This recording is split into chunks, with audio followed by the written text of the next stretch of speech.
Quel est le problème? Y a-t-il des différences dans la façon dont chaque peuple se représente l'Europe et les autres régions du monde, y compris la sienne? Du côté de l'Europe, on a ignoré longtemps l'histoire des autres. On a cru que seuls les Européens avaient eu la curiosité de découvrir le monde, de l'étudier, d'en faire des peintures et des descriptions. L'originalité du continent a même été liée à cette curiosité qui a assuré sa domination et même l'a légitimée. Or, dans d'autres régions du monde, le même phénomène s'est produit. Au Moyen-Orient, par exemple, les pharaons, les Assyriens, les Phéniciens ont mené des expéditions lointaines, ils ont ramené des spécimens humains, animaux, végétaux, minéraux, ils les ont ensuite exposés ou peints sur les murs de leurs palais et de leurs temples. Étendre son aire d'influence, d'une part, découvrir, collectionner, exposer, d'autre part, c'est universel. Tout ceci nous conduit à dire que le monde est structuré en grandes régions, vivant chacune de son côté, mais ayant aussi chacune une vocation mondiale. Ce n'est donc pas le privilège de l'Europe d'avoir eu cette ambition universelle. Dans chaque région, les élites des principales puissances qui la composent se pensent au centre de leur propre monde, et aussi au centre du monde entier. Comment l'unification de la planète se ferait-elle sans que ces régions qui l'ont historiquement constituée ne disparaissent?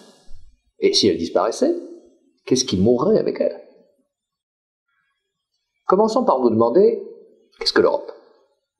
Aux yeux des Européens, la question n'a même pas de sens.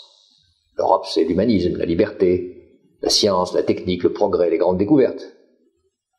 Et bien d'autres choses encore, comme la philosophie et l'histoire, la géographie et l'ethnologie, la psychologie et l'économie. Des savoirs qui n'ont pas autant été développés par les non-européens. Pour les Européens, les autres régions n'ont pourtant pas été perçues comme en retard sur elles dans toute l'histoire. Les ambassadeurs de Venise auprès de la Sublime Porte, par exemple, étaient émerveillés par la cour du sultan et par ses fastes. C'est ce que nous apprennent les chroniques traduites par Lucette Balinci. L'arrogance européenne est donc récente, elle date de l'époque des grandes découvertes, suivie de celle de la colonisation. Au cours de ces périodes, l'Europe a rencontré des peuples militairement plus faibles qu'elle, et elle en a conclu trop vite que ces peuples étaient inférieurs à elle. Aux yeux des non-européens, maintenant, l'Europe est une région du monde parmi d'autres, plus utilitariste que les autres et un peu plus prosélyte. De plus, il ne se la représente pas comme occidentale. Elle peut même être perçue comme aussi orientale que d'autres régions plus à l'est qu'elle.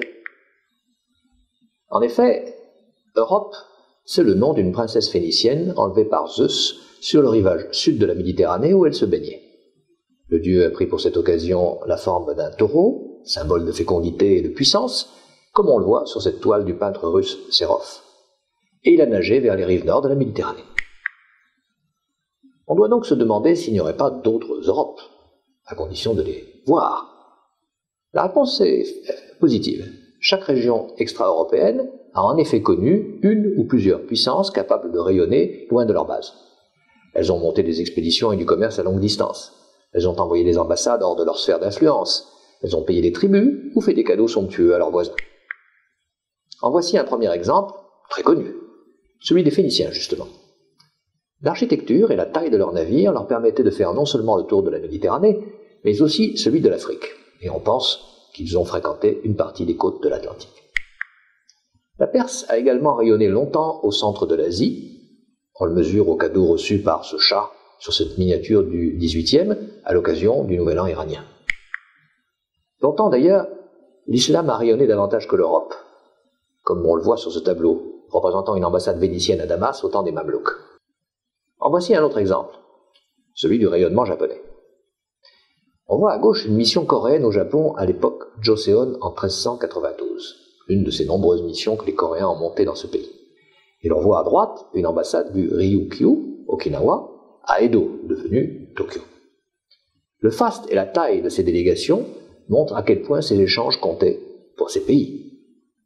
Le Japon a toujours eu besoin de se positionner entre les pays voisins, mais aussi entre la Chine et l'Occident, comme on le voit sur ce tableau. Il lui a aussi fallu trouver sa place entre la Corée et Taïwan. Il a donc eu une politique de puissance régionale, à la fois insulaire et péninsulaire, dès le 8e siècle. Cela ne l'a pas empêché de dépêcher des ambassadeurs en Europe tôt dans l'histoire moderne. On voit ici le japonais Hasekura Tsunenaga et son trajet qu'il a amené à Rome et à la cour du roi de France en 1615. Toutefois, l'Asie a longtemps été une immense aire d'influence bien suffisante pour le Japon. L'Asie a vécu dans son propre univers, loin de l'Europe. La voici sur cette carte telle qu'elle est aujourd'hui. Ils sont représentés les signataires du traité de l'ASEAN qui se sont engagés à créer une zone d'amitié, de coopération et de dialogue en Asie avec une organisation intergouvernementale pour la mettre en œuvre. Dans l'entre-deux-guerres déjà, le Japon avait dominé ce qu'il avait appelé une sphère de commune prospérité du Grand Est asiatique. La voici telle qu'elle était lors de sa plus grande extension en 1942, juste avant Pearl Harbor. L'ère asiatique n'est évidemment pas la seule à avoir eu une histoire mondiale à elle. D'autres ont également connu cette forme si particulière d'ordre, ni local, ni global. C'est le cas de la zone des empires hellénistiques puis musulmans qui s'y sont succédés. C'est aussi le cas de la zone des empires africains, aujourd'hui bien oubliés, mais qui furent à la mesure d'un immense continent.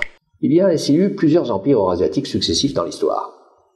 Et d'abord l'empire hellénistique, celui d'Alexandre, dont on voit la position et l'immensité sur cette carte. Puis vint, en grande partie avec la même emprise, l'empire musulman.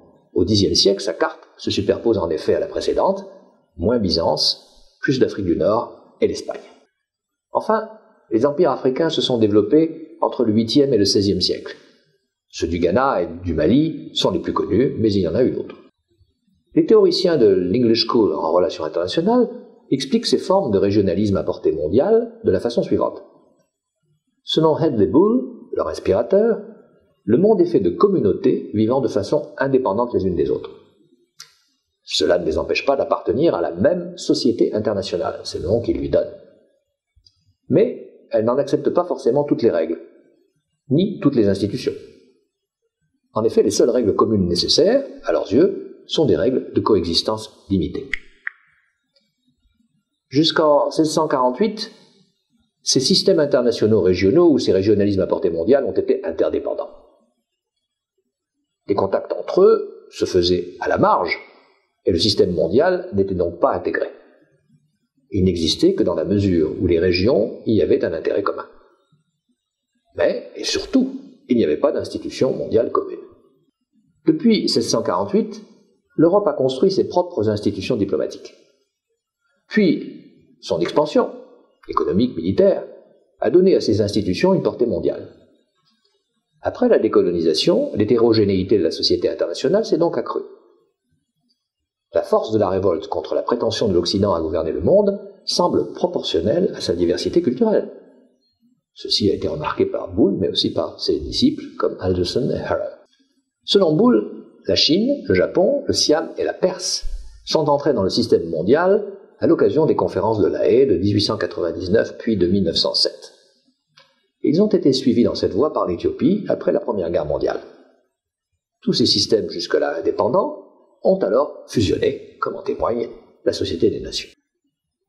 En conclusion, la vision que les Européens ont d'eux-mêmes et des autres est inappropriée, en grande partie à cause de leur arrogance qui les aveugle. La vision que les autres ont de l'Europe est en revanche biaisée par un désir de revanche qui est excessif. Chacun a de sa propre région l'image d'un microcosme du monde.